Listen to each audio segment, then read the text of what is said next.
시청해주셔서 감사합니다. 시원한 콜라튜브입니다. 영상 시작하기 앞서 여러분들의 구독과 좋아요는 채널에 큰 힘이 되어줍니다. 최근 전 세계 각 나라에서 항공모함 건조에 열을 올리고 있습니다. 특히 남중국해 대부분의 구역들을 자신들 입맛대로 우기는 중국의 주장에 더욱 불씨를 당겼는데요. 우리나라도 장기적인 국방력 강화를 위해 3만 톤급 경항 공모함을 추진하려고 계획 중에 있습니다.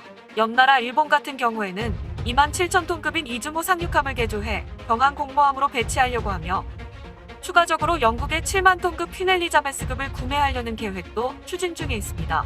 그리고 다음 옆나라인 중국의 경우는 이미 약 7만 톤급인 야오닝과 산둥이라는 두 척의 항공모함을 운영 중에 있습니다.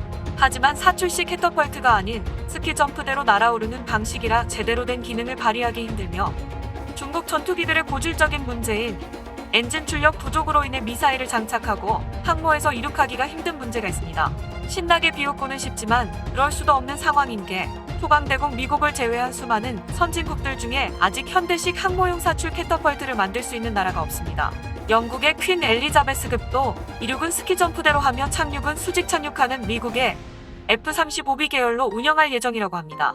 우리나라도 현재 구상 중인 방안은 스키점프대로 되는 것이 유력한 상황입니다. 그나마 다행인 상황이 있는데요.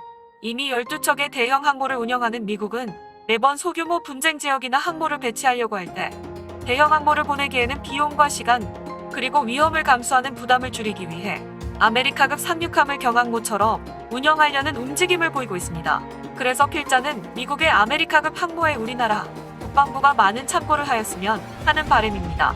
현재 진행되고 있는 KF-X 전투기의 경우에는 실전 배치가 된다 하더라도 우리나라 기술 형편상 캐터펄트도 만들기 힘들 것이며 아직 처음 만드는 전투기이기에 수직이 착륙 기능을 넣기에도 큰 무리가 있다고 봅니다. 결국엔 미국의 F-35B로 운용을 해야만 합니다. 헌데 왜 아메리카급을 참고해야 하냐면 미국의 아메리카급 상륙함은 캐터펄트 없이 이륙하고 상륙은 수직이 착륙으로 합니다. 엔진 또한 대형 항모에 들어가는 핵추진 엔진이 아닌 가스터빈 엔진이기 때문에 난이도가 높은 LNG 선박을 만드는 우리나라 건조 기술로 충분히 할 수 있으며 일반적인 4만 톤급 이상의 항공모함은 수에즈 운하를 통과를 못하지만 미국의 아메리카급 상륙함은 수에즈 운하를 통과할 수 있게 혹은 짧고 길이는 길게 제작하였습니다. 즉 수에즈 운하를 통해 세계 곳곳의 비용과 시간을 절약하며 이동할 수가 있습니다. 기름 한 방울 나지 않는 우리나라 입장에서 볼 때 매우 매력적인 스펙으로 생각됩니다.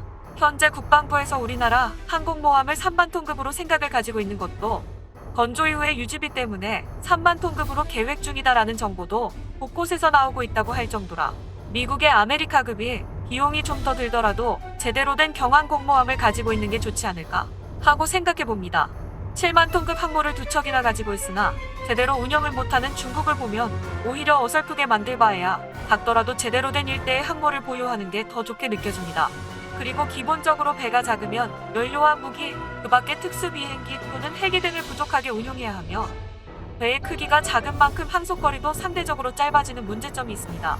아니면 적어도 스키점프대가 아닌 예산이 더 들더라도 성능이 좀 낮은 제네럴 아토믹사의 전자식 캐터펄트를 사오는 방향으로 검토했으면 하는 바람입니다. 옆나라 일본의 경우에 우리보다 더 작은 2만 5천 톤급의 이즈모함을 항모로 개조하려고 하는데 예산이 들더라도 스키점프대가 아닌 사출식 캐터펄트를 운영하려고 미국의 회사와 긴밀한 접촉을 하고 있을 정도입니다. 주된 이유는 캐터펄트로 빠른 출격과 에너지 절약으로 전투기의 작전 시간과 무장 탑재가 더욱 늘어날 수 있으며 항모를 운영함에 있어 눈이라고 할 수 있는 E2 호크아이 조기 경보기를 경항모에서도 운영할 수가 있습니다. E2 호크아이는 현재 미국의 대형 항공모함에서도 운영하고 있으며 사전에 적 전투기와 미사일을 요격하기 위해선 함지가 필요하기 때문에 절대적입니다. 그리고 조기 경보기가 알려준 정보로 이지스함 또는 근처 우리나라 영해에서 작전시 내륙에서도 미사일을 쏴줄 수 있는 시스템이 갖춰집니다. 조기 경보기를 띄울 수가 있냐 없냐 해서 항모전단에서 사격하는 미사일의 효능까지도 무시할 수 없는 것이죠. 또한 스키점프대에선 제대로 된 조기 경보기를 운영할 수 없으며 정 운영한다면 항속거리나 속도 그리고 레이더 탐지 범위가 한참 짧은 헬기형 조기 경보기를 운영할 수밖에 없습니다. 이 운영 방식은 러시아에서도 운영하다가 너무 비효율적이라 꺼려할 정도입니다. 그리고 캐터펄트를 장착한 항모를 건조할 수만 있으면 벙커버스터와 항속거리도 길며 가격도 F-35B보다 저렴한 F-35C로 운용할 수 있는 장점 또한 생길 수가 있습니다. 우리나라가 건국 이후로 현재 해군력과 공군력이 일본과 거의 동급인 수준으로 발전을 하였습니다. 허나 이번 항모건조 계획에 만약 일본은 사출식 캐터펄트를 선택하고 우리나라는 스키점프대로 선택을 하게 된다면 앞서 설명드렸던 문제점에서 다시 격차가 늘어나며 또다시 공군력과 해군력이 일본에 뒤처지게 될 것입니다. 후에 사출식 캐터펄트를 건조한 항모를 운영한다 해도 조기 경보기의 운영 노하우를 따라가려면 그만큼의 세월이 다시 걸릴 것입니다. 부디 이러한 점을 잘 참고하면서 우리나라 최초의 항공모함 건조 계획을 진행했으면 하는 바람입니다. 영상이 유익하셨으면 좋아요와 구독 부탁드리겠습니다. 다음에 좋은 영상으로 다시 찾아뵙도록 하겠습니다.